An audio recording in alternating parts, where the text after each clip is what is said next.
नमस्कार, मैं हूं अमित कुमार और आप देख रहे हैं न्यूज़ पिकल।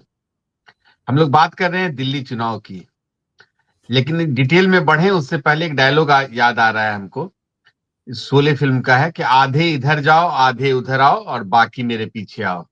आज कुछ ऐसा ही दिख रहा है दिल्ली चुनाव का जब एग्ज़िट पोल आया, तो आधे लोग बोल रहे हैं आम आदमी पार्टी जीतेगी और आधे लोग बोल रहे हैं कि बीजेपी जीतेगी।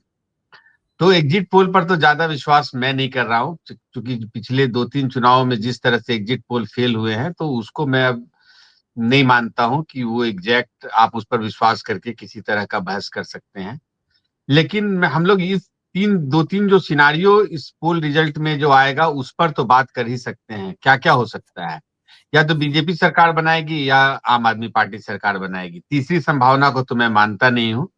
कि कांग्रेस सरकार बनाएगी, उसकी कोई संभावना नहीं है। हाँ, एक ज़रूर बात चल रही थी कि क्या कांग्रेस का खाता खुलेगा। तो चलिए तीसरे वाले पॉइंट को हम लोग बाद में कर देंगे। तो 2 इम्पोर्टेंट चीज़ है कि क्या बीजेपी सरकार बनाएगी या आम आदमी पार्टी सरकार बनाएगी। दिल्ली चुनाव पर लगातार हम लोग बात करते रहे हैं। इसी विषय पर बात करने के लिए आज मेरे साथ वरिष्ठ पत्रकार मनीष आनंद मौजूद हैं। मनीष जी, आपका स्वागत है। नमस्कार अमित जी। मनीष जी, जैसा आप सुन रहे थे मैं बता रहा था कि एग्जिट पोल आज आ गया। 1 दर्जन के आसपास 10 एग्जिट पोल का तो मुझे पता है कि जो 10 एग्जिट पोल आए हैं, इसमें कई नाम तो हम लोग पहले नहीं सुने हैं और कुछ नामी-गिरामी ऐसे भी पोलस्टर्स हैं, ऐसे एजेंसीज़ हैं जिनका भी एग्जिट पोल आया है। तो कई जो है दिल्ली में बीजेपी को की सरकार को ला रहे हैं, वापिस कर रहे हैं कि 28-27 सालों के बाद बीजेपी की सरकार बनेगी। और कइयों का मानना है कि नहीं आम आदमी पार्टी दोबारा सरकार बनाएगी। हालाँकि नंबर जो है 62 सबने कम कर दिया है। वो 40-45 के आस-पास चाहे इसकी सरकार बने या उसकी सरकार बने, उसी नंबर की बात हो रही है जो एवरेज है। तो मनीष जी अगर ये जो भी हो हम तो ज़्यादा मानते नहीं एग्जिट पोल, पता नहीं आप इस पर आपकी क्या राय है? और दूसरा अगर आम आदमी पार्टी जीतती है तब उसके बाद क्या होगा और बीजेपी जीतेगी तो उसके बाद क्या होगा? इसका पॉलिटिकल क्या होगा ये हम लोग बाद डिस्कस करना चाहते हैं। तो आप पहले एग्जिट पोल पर आपकी क्या राय है? मनीष जी। अमित जी, आपने सही कहा कि एग्जिट पोल्स पर हमें यकीन नहीं करना चाहिए और जिस तरह से आपने कहा कि कई सारे एग्जिट पोल करने वाले ऐसे हैं जिनका नाम आपने पहली बार सुना, मैंने भी पहली बार सुना। तो ये क्या बोलते हैं उसे मशरूम की तरह, कुकुरमुत्ते की तरह ये एग्जिट पोल करने वाले भी भारत के राजनीति में आ चुके हैं। मैं थोड़ा-सा पीछे जाऊँगा। लोकसभा चुनाव के बाद एग्जिट पोल आया था और मैं फिर डिसूज़ा के साथ एक डिस्कशन में था, लाइव डिस्कशन, और बहुत ही वरिष्ठ पत्रकार जावेद अंसारी भी उस डिस्कशन में थे और एग्जिट पोल ने बताया कि बीजेपी को 300 से ऊपर दिखा रहा था। तब मैंने लाइव कहा था कि मैं इस एग्जिट पोल को मैं स्वीकार नहीं कर सकता हूँ क्योंकि मैं हमेशा एक रिपोर्टर रहा हूँ। रिपोर्टर का पहला धर्म होता है कि जो ज़मीन पर जो बातें सुनी गई हैं, उसे हम ज़्यादा तवज्जो देते हैं, ना कि जो टेलीविज़न के स्टूडियो में लोग जो बात करते हैं उसको। हालाँकि अमित जी, टीवी देखे हुए तो मुझे ज़माना हो चुका है। मैं न्यूज़ कभी टीवी पर देखता नहीं और टेलीविज़न देखे हुए मुझे 10 साल से अधिक का समय हो चुका है। मैंने उनको बोला ऑन द लाइव कि मुझे लगता नहीं है कि म बीजेपी को बहुमत लोकसभा में मिलेगा और मुझे ऐसा लगता है कि मोदी की सरकार तो बनेगी लेकिन बहुमत काफ़ी नीचे आ जाएगा। और उस समय टेलीविज़न स्टूडियो में तो कभी किसी ने स्वीकार नहीं किया, लेकिन जब दोबारा 1 दिन के 2 दिन के बाद फिर से डिस्कशन हुआ, तब वो सब लोग हैरान थे कि मैंने जो ऐसी बात कैसे कह दी, जो कि वाक़ई हो गया। मोदी की जो है मेजॉरिटी गिर गई लोकसभा में, बीजेपी की गिर गई और कम बहुमत वाली सरकार मोदी ने दोबारा बनाया। तो हमने बताया कि हम रिपोर्टर हैं, तो हम लोग जो आवाज़ सुनते हैं, लोगों से जो बात करते हैं, उनसे जो संवाद करते हैं, उस पर ज़्यादा यकीन करते हैं, ना कि अखबारों में छपे हेडलाइन्स का, लोगों के दिया नेताओं के भाषण को दिए हुए। तो अमित जी, जब भी चुनाव होता है, तो 2 तरह की बात होती है। एक हम उसे कहते हैं टॉप डाउन और एक होता है बॉटम अप। तो बॉटम अप होती है, वो जनता की आवाज़ होती है, जो आप घंटों बैठ कर के लोगों से संवाद करते हैं, उनकी मुद्दों को समझना चाहते हैं, सुनते हैं और उसके बाद एक ओपिनियन बनाते हैं किसी चुनाव का। और टॉप डाउन होता है कि आप रैली में जाएँ, भाषण सुनें, बड़े-बड़े जहाँ की बसों में भर कर के लोगों को लाए जाते हैं, भीड़ को देख कर के, अखबार की सुर्खियों को देख कर के आप एक अपना ओपिनियन बनाएँ कि हाँ, नैरेटिव इसके तरफ जा रहा है, तो इसकी हवा है। तो हम ये कहना चाहते हैं कि हमेशा बॉटम अप अप्रोच रखें और लोगों की आवाज़ को ज़्यादा प्रश्रय दें, उनकी आवाज़ को सुनें। नहीं तो मनीष जी, अब एग्जिट पोल्स पे तो जब आप जैसे पिछला अपना एक्सपीरियंस बताया, तो मैं भी आपके साथ सहमति रखता हूं। मैं भी नहीं मानता हूं, क्योंकि 2-3 जो मैं पिछला पोल ऑफ पोल्स और बाकी एग्जिट पोल्स देखा हूं, तो उसके बाद मैं भी मेरा एक्सपीरियंस बहुत खराब रहा है इससे। तो अब हम लोग हकीकत पे आ जाते हैं कि दो दो सिनारियो है मनीष जी दिल्ली में। या तो आम आदमी पार्टी सरकार बनाएगी या बीजेपी सरकार बनाएगी। अगर बीजेपी सरकार बनाएगी, तब तो आम आदमी पार्टी सत्ता से दूर चली जाएगी। तब आप अरविंद केजरीवाल का भविष्य क्या देखते हैं, या आम आदमी पार्टी का भविष्य क्या देखते हैं? अमित जी, दिल्ली में जो सत्ता में आम आदमी पार्टी काबिज हुई, उसके बाद आम आदमी पार्टी को पंजाब में सफलता मिली और पंजाब में भी सत्ता में काबिज है। और आम आदमी पार्टी दिल्ली के बाद हरियाणा में एंट्री मारने की पूरी कोशिश कर रही है। और अमित जी, आपको मैं बता दूं कि हरियाणा में जो है म्युनिसिपल इलेक्शन होने वाले हैं कुछ दिनों में, और आम आदमी पार्टी बहुत बड़े पैमाने पर तैयारी कर रही है वहाँ के म्युनिसिपल इलेक्शन को लड़ने के लिए। जो दिल्ली से सटे हुए 2-3 जिले हैं हरियाणा का, वहाँ पर इनका प्रभाव भी है। सोनीपत जैसे इलाकों में इनका काफ़ी प्रभाव है। और पिछले म्युनिसिपल इलेक्शन में इनको कुछ सीटें जीत भी गए थे। तो इस तरह से हम देखते हैं, जैसे गुजरात में भी ये लोकसभा सीट एडजस्टमेंट करना पड़ा था कांग्रेस को। और उत्तराखंड और गोवा में भी चुनाव ये लड़े थे अच्छे ढंग से। तो जो आम आदमी पार्टी की बहुत तेज रफ्तार से सबसे फास्टेस्ट, अगर राष्ट्रीय पार्टी का दर्जा लेने वाले में रिकॉर्ड इन्होंने दर्ज किया अपना नाम, तो उसका वजूद कहीं न कहीं दिल्ली में जो सत्ता थी उसका था। दिल्ली में अगर सत्ता इनकी चली गई, तो हमें लगता है कि जो डाउनहिल जर्नी जिसे हम कहते हैं, पहाड़ से नीचे उतरने का जो रफ्तार होती है, वो रफ्तार ये जो है इनके पार्टी के गिरावट में आ सकती है। वो इनके लिए बहुत बड़ा खतरा हो सकता है आने वाले समय में कि अगर दिल्ली से चले गए, तो एक तो अरविंद केजरीवाल की साख पर भी प्रश्न चिन्ह उठ जाएगा। दूसरा, चूँकि ईमानदारी के ऊपर इन्होंने रेफरेंडम माँगा था दिल्ली की जनता से, ईमानदारी का सर्टिफिकेट माँगा था। और अगर चुनाव हार जाते हैं, तो कहीं न कहीं वो रेफरेंडम में ये हार जाएँगे और जो ईमानदारी का जो लेबल लगा लगा कर के ये चलते हैं, उसके ऊपर बहुत बड़ा हम समझते हैं कि प्रश्न चिन्ह आ जाएगा। तो ब्रांड अरविंद केजरीवाल जो है बहुत ही डैमेज हो जाएगा। और उसके वजह से हमें लगता है कि इनकी पंजाब में जो सत्ता है, वहाँ भी 2027 में विधानसभा चुनाव होने हैं, 2 साल में ही चुनाव होने हैं। तो पंजाब बचाना भी इनके लिए बहुत मुश्किल हो सकता है अमित जी, और हमें लगता है कि आम आदमी पार्टी के आने वाले भविष्य के ऊपर बहुत बड़ा प्रश्न चिन्ह लग जाएगा। मनीष जी, जैसा पार्टी का नाम है आम आदमी पार्टी, और जब आम आदमी पार्टी का जब निर्माण हो रहा था, जब ये एग्जिस्टेंस में आया, तो मुझे ध्यान है कि अरविंद केजरीवाल अपने पहनावे के लिए जाने जाते थे। उनका ढीला शर्ट पहनना और पैंट पहनना, और खास कभी जूते में लोगों ने इनको नहीं देखा, चप्पल ही पहनते थे। और सादगी ऐसी कि रिनॉल्ड्स का पेन उनके पॉकेट में दिखता था, और वो बात भी वैसे ही करते थे कि मुझे काफिला नहीं चाहिए, मैं सिक्योरिटी के काफिले को मैं पसंद नहीं करता हूँ। मुझे मंत्रियों के नाम पर जो बड़ा घर मिलता है उसको मैं लग्जरी मानता हूँ, वो मुझे पसंद नहीं है। और भी कई ऐसी बातें जो आज के दिन में सब कुछ बदल गया है मनीष जी। नाम से तो बिल्कुल मैच नहीं खाता है, इलेक्शन का परिणाम जो भी हो। लेकिन ये सच है कि कहीं ना कहीं मुख्यमंत्री रहते हुए मुख्यमंत्री आवास जो उन्होंने बनवाया, उसमें लग्जरी की सारी सीमा पार कर दी गई मनीष जी। 5-5 कोठियों को तोड़ा गया, 5-5 बंगलों को तोड़कर एक मुख्यमंत्री आवास बनाया गया। मैं मानता हूँ कि चलो उनका अधिकार भी है, रहना चाहिए, मैं उसका विरोधी नहीं हूँ। लेकिन जब आप बात खास करके वो मुख्यमंत्री जो बात करता रहा हो कि उनसे पहले जो मुख्यमंत्री थे उनके आवास में इतना एसी लगा हुआ है, इतना वो लग्जरी पे है, अब सबको पता है, बार बार बात करने की जरूरत नहीं है।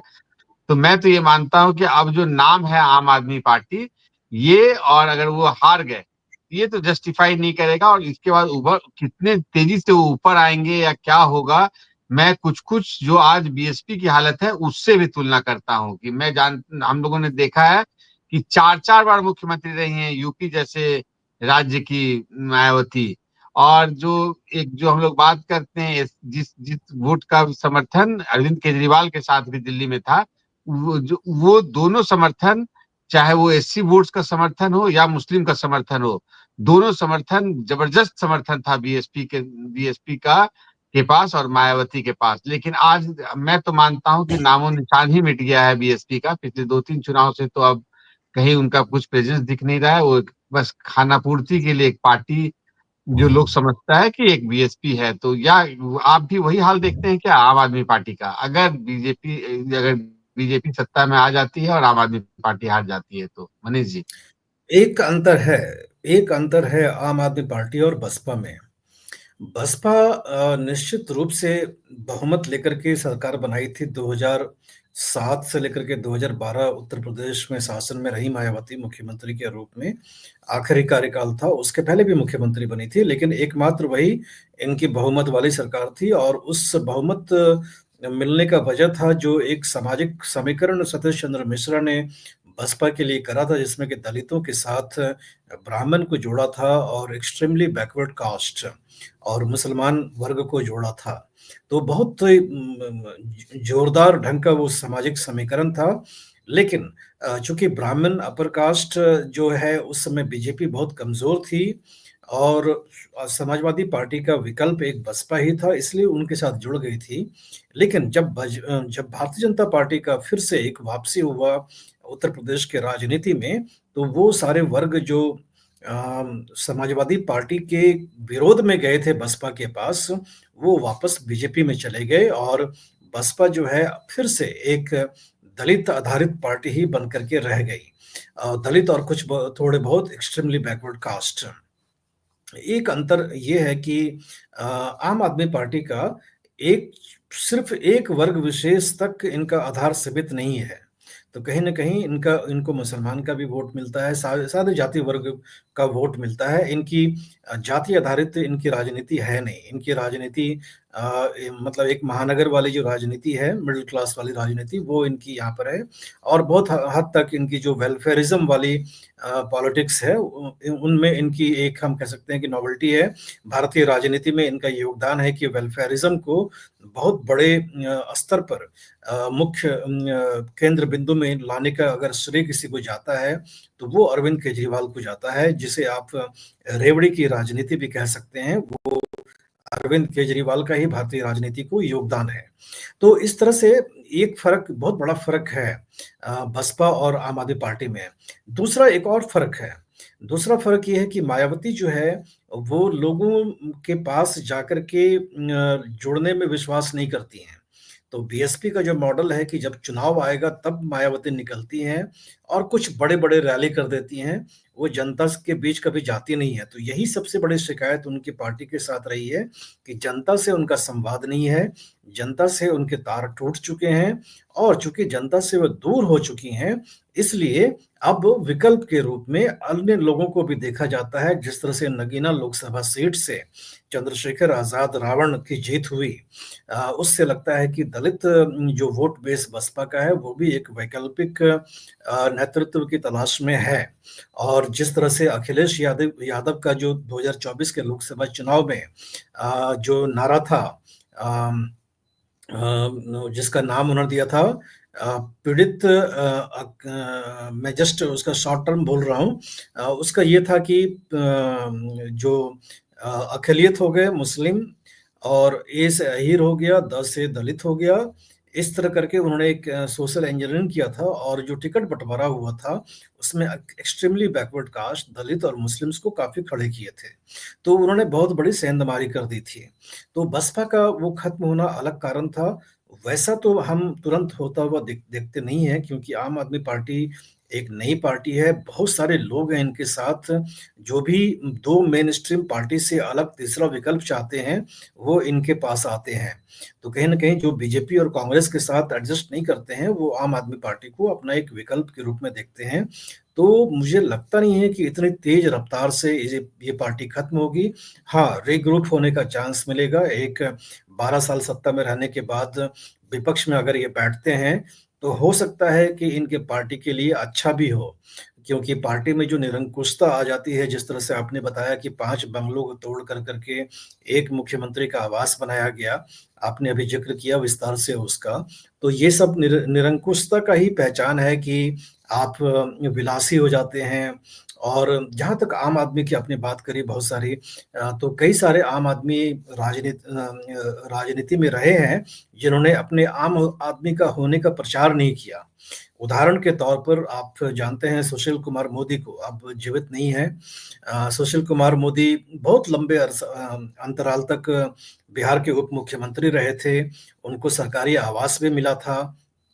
लेकिन उनका जो कामकाज ऐसा था कि जब शाम होता था, ऑफ़िस का टाइम खत्म होता था, तो जो उनका एक 2 कमरे का जो प्राइवेट घर था पटना में कई ज़माने से, वो वहीं चले जाते थे, परिवार उनका वहीं रहता था और वो सुबह आते थे अपने सरकारी आवास में और शाम को अपने घर चले जाते थे और जो पास का सब्ज़ी मंडी होता था, वहाँ पर वो देखे भी जाते थे सब्ज़ी खरीदते हुए, उप मुख्यमंत्री रहने के समय भी। तो कई सारे आम आदमी हुए हैं राजनीति में जिन्होंने अपने आम आदमी का प्रचार नहीं किया होने का, लेकिन यहाँ पर आम आदमी एक अरविंद केजरीवाल के रूप में आए थे। दिल्ली के लिए एक नया था, क्योंकि दिल्ली एक बहुत बड़ा महानगर है। बहुत सारे आम आदमी राजनीति में बाहर भी हुए हैं। मनोहर पर्रिकर को आप जानते हैं, गोवा में वो भी एक आम आदमी ही थे। आईआईटी से पढ़े हुए थे, बहुत पढ़े लिखे थे और घर से निकलते थे, पैदल ही जाते थे, पान दुकान में जाकर के पान खा कर के आते थे वो। कोई उनके साथ सिक्योरिटी चलता भी नहीं था। लेकिन इस चुनाव में हमने देखा कि अरविंद केजरीवाल के साथ कुछ बाउंसर्स भी हमने देखे हैं, जो पहलवान टाइप के लोग जो हैं, वो घूमते हुए। तो अमित जी, मैं कह रहा था कि जो आम आदमी का एक जो छवि लेकर के अरविंद केजरीवाल आए थे, उसका दिल्ली के राजनीति में चूँकि इस तरह का छवि कोई और पहले नहीं हुआ था, तो लोगों का संवाद हो गया इस विषय से। लेकिन जिस तरह से एक जो अलग छवि उनका बना पिछले कुछ वर्षों में, जिसमें कि वो आपने बताया कि वेशभूषा भी बदल गया। अब ऐसा लगता है मानो कि स्पा से निकल कर के आए हों। बाल में जेल हमेशा लगा रहता है, कपड़े भी बहुत अब फिट-फाट पहनते हैं, तो बाउंसर भी साथ में रहते हैं हमेशा उनके। तो इस तरह से वो वाला आम आदमी का इमेज इनका अब रहा नहीं। अब इनका इम और हाँ, वो पंजाब के मुख्यमंत्री इनके साथ हमेशा घूमते रहते हैं, तो पंजाब की पुलिस की भी सिक्योरिटी घूमते रहती थी। पंजाब का जो गवर्नमेंट का जो चॉपर है, उसका इस्तेमाल अरविंद केजरीवाल बराबर कर रहे थे, ये भी देखा गया। तो ये जो छवि इनकी थी दिल्ली में, वो छवि तो खत्म हो चुकी है। अब आप आम आदमी तो वो दिख नहीं रहे थे। अब वही जो पिंक फ्लॉयड का जो वो गाना है, another brick in the wall, I don't want to be another brick in the wall वाली जो कहानी है, वो another brick in the wall Arvind Kejriwal भारतीय राजनीति में बन गए। जिस तरह से आपने देखा दल-बदलुओं को टिकट दिया इन्होंने, कांग्रेसियों को टिकट दिया, भाजपाइयों को टिकट दिया, तो वो जिस तरह से नए लोगों को राजनीति में लेकर के ये 13 और 15 और 20 के चुनाव में आए थे, वो वाली बात अब रही नहीं। ये भी अब बीजेपी और कांग्रेस जैसे ही पार्टी चला रहे हैं, तो वो जो नयापन था, वो अब खत्म हो गया अमित जी। नहीं मनीष जी, मैं सहमत हूँ। जैसे और आप खास करके जैसे जो दो एग्जाम्पल दिए मनोहर पर्रिकर और सुशील मोदी का, तो मुझे एक और इंसिडेंट एक दो दिन पहले ही मैं आपको ध्यान होगा कि वो लास्ट में राज्यसभा के मेंबर हो गए थे सुशील मोदी। कई वर्षों तक वो बिहार के डिप्टी सीएम रहे और बाद में वो राज्यसभा में बीजेपी के एक सांसद के तौर पर दिल्ली आ गए थे। तो जबकि उनका प्रोफाइल बहुत बड़ा था और जो किसी राज्य में उप मुख्यमंत्री जैसा ओहदा जिसके पास होता है, तो उसको यहाँ दिल्ली में जब राज्यसभा या लोकसभा का वो मेंबर बन के आएगा, भले मंत्री ना हो, तो उसको बड़ा बंगला का वो एंटाइटलमेंट है उसके पास नेचुरल तरीके से। तब भी वो ब्रह्मपुत्रा एक एमपी का यहाँ फ्लैट्स है, तो उसमें छठे फ्लोर पे रहते थे मनीष जी। और जब एक एमपी या तो उसकी मृत्यु हो जाए या उसका टेन्योर खत्म हो जाता है, तो फ्लैट खाली हो जाता है। तो अब वो किसी नए सांसद को अलॉट हो गया होगा, तो उसमें रिनोवेशन का काम चल रहा है मनीष जी। तो ब्रह्मपुत्रा के उस छठे फ्लोर पे जब मैं गया था, तो कुछ फर्नीचर्स बाहर कॉमन जो जगह होता है वहां पड़ा हुआ था। वहां सुशील कुमार मोदी का एक बहुत अच्छा तस्वीर, वो फोटो फ्रेम वाला नहीं, कुछ एक स्ट्रक्चर में जो कार्व करके बना हुआ होता है, तो जिसको भी वो अलॉटमेंट हुआ होगा या जो सीपीडब्ल्यूडी का जो स्टाफ होगा वहां का जो हर सामान निकाला होगा उसमें वो फोटो होगा। तो वो कुछ किसी कुर्सी पर ऐसे ही अनअटेंडेड पड़ा हुआ था। तो मैं ये सादगी की जब आप बात कर रहे हैं तो मैं वही बात कर रहा हूँ कि वो फिर उनका परिवार पता नहीं सामान लेके गया नहीं गया, उसका क्या हुआ, या वो मूर्ति कैसे छूट गया। तो मैं चूंकि सादगी की बात हो रही थी, तो एक ऐसा ऐसा इंसिडेंट आया जो शायद ये आपको ये जो मैं चर्चा कर रहा हूँ मेरे अलावा शायद शायद ही कोई जर्नलिस्ट जानता होगा, क्योंकि मैं बहुत कीन वाचर हूँ छोटा छोटा चीज में। एक आध बार मुझे याद है कि एक बार कांग्रेस के दफ्तर में भी ऐसी इंदिरा गांधी की का कोई तस्वीर या कोई मूर्ति, जब वहां रिनोवेशन चल रहा था तो कैंटीन के किनारे ऐसे ही पड़ा मिल गया था। हालांकि वहां सैकड़ों जर्नलिस्ट हर दिन जाते हैं, लेकिन मैंने एक स्टोरी किया था कि इंदिरा अनअटेंडेड इन कांग्रेस हेडक्वार्टर्स। तो बहुत पेज वन पे उसको जगह मिली थी, और फिर दूसरे दिन कांग्रेस एक्टिव हो गई थी, एक आला कमान और उनका थिंक टैंक, और बहुत सीरियस लिया था उस इशूज को। खैर, हम लोग वापस लौटते हैं टॉपिक पे। हम लोग दो सिनारियो की बात कर रहे थे, तो दूसरा सिनारियो पे ज्यादा डिस्कशन का मतलब नहीं है, क्योंकि हम लोग एक सिनारियो है कि अगर अरविंद केजरीवाल सत्ता में नहीं लौटेंगे तो क्या होगा, उसकी बात कर रहे हैं। आपने बहुत दिलचस्प तरीके से बताया, लेकिन मैं उसमें थोड़ा सा और जोड़ते हुए इस एपिसोड को खत्म करूंगा। मैं मानता हूं कि जब आपका जब एक जो अरविंद केजरीवाल जैसा आम आदमी पार्टी जिसका बहुत लंबा इतिहास ना हो, जो 10-15 साल पुराना पार्टी हो और वन मैन डिपेंडेंट है, जिसमें मैं मानता हूं डिसीजन लेने की जो क्षमता है वो भी सेंट्रलाइज्ड है, इसमें कोई वो पीएसी और बाकी जो आप बॉडी बोलते हैं सब नाम का है, सब डिसीजन अकेला अरविंद केजरीवाल लेते हैं, और लोकतंत्र के लिए ये बहुत अच्छा नहीं होता है। और कई बगावती सुर जरूर उठना बहुत लाजमी है उनके हारने के बाद, या उनकी पार्टी अगर सत्ता से चली जाएगी तो उसका बहुत बड़ा असर होगा। वो तो आने वाले समय में हम लोग उसको एनालाइज करते रहेंगे, लेकिन उसको संभालना आसान नहीं होता। जब घर बिखरने लगता है मनीष जी, तो उसको संभालना आसान नहीं होता है। जो बीजेपी जैसी पार्टी या जो कांग्रेस जैसी पार्टी है, वो चूंकि उनका इतिहास बहुत बड़ा है, वो बहुत डीपली रूटेड है, तो उनका बात और अरविंद केजरीवाल दोनों में तीनों में बहुत फर्क है हर केस का। तो चलिए हम लोग आते समय देखते इस पे और डिस्कशन करेंगे। 8 तारीख को एक्चुअल जब सिनारियो आ जाएगा तो हम लोग को और बात कॉन्फिडेंस के साथ कर सकेंगे। तो अच्छा लगा आपसे बात करके। एग्जिट पोल पर हम लोग विश्वास नहीं करते हैं। 8 तारीख को असली पोल आएगा तो हम लोग का एनालिसिस जारी रहेगा। इस बीच इलेक्शन कमीशन का कई और डेटा आएगा, टोटल परसेंटेज ऑफ वोट्स, और किस किस वर्ग ने कितना सपोर्ट किया, तो उस डेटा पर भी हम लोग बात करेंगे इलेक्शन से पहले। मनीष जी, आपका इस प्रोग्राम में भाग लेने के लिए बहुत बहुत धन्यवाद, और दर्शकों को भी बहुत बहुत थैंक यू। Thank you.